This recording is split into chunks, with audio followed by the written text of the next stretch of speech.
बर्तमान जे खबर मिलूँ बढ़िला सुना दर होली रे केते रही सुना दर जानतु आपण सहर रेट।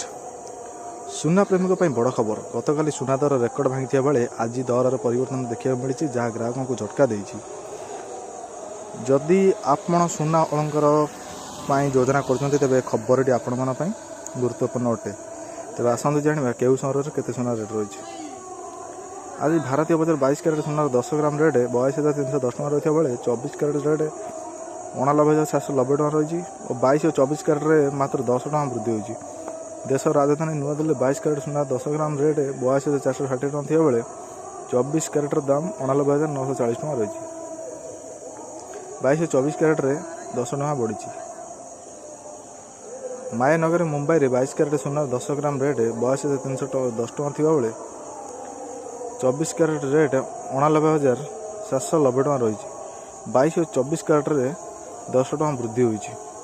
दक्षिण भारत प्रमुख सहर चेन्नई रे 22 क्यारेट सुना 10 ग्राम रेट 82,310 टका रही बेले 24 क्यारेट दाम 89,790 टका रही। 22 और 24 क्यारेट से 10 टका बढ़ी। जदि आपको खबरटा भल लगी भिडियो को लाइक करूँ, चैनल नुआ चैनल को सब्सक्राइब। बर्तमान बड़ खबर एवं जो खबर मिली आसूँ बड़ वर्षा यही 2 दिन में छेचब। तेज जानतु कई राज्य को वर्षा होवर संभावना अच्छी। चलतु खबर पर नजर पकाया। राज्य में किसी दिन तापमात्रा उपर मुह आई से शनिवार पश्चिम ओडिशार प्रबल खरा अनुभूत होती। शनिवार दिन 2:30 सुधा संबलपुर तापमात्रा 42 रेकर्ड कर परिप्रेक्षी शनिवार 3 दिन राज्यर विभिन्न जिले में हिट वार्निंग जारी रही है। आसंता 19 और 20 तारीख राज्य किसी स्थान में वर्षा होवर संभावना रही नहीं आंचलिक पाणीपाग केन्द्र निर्देशक मनोरमा महांती शनिवार सूचना देते। एने राज्यवासी टी आश्वस्ति मिले।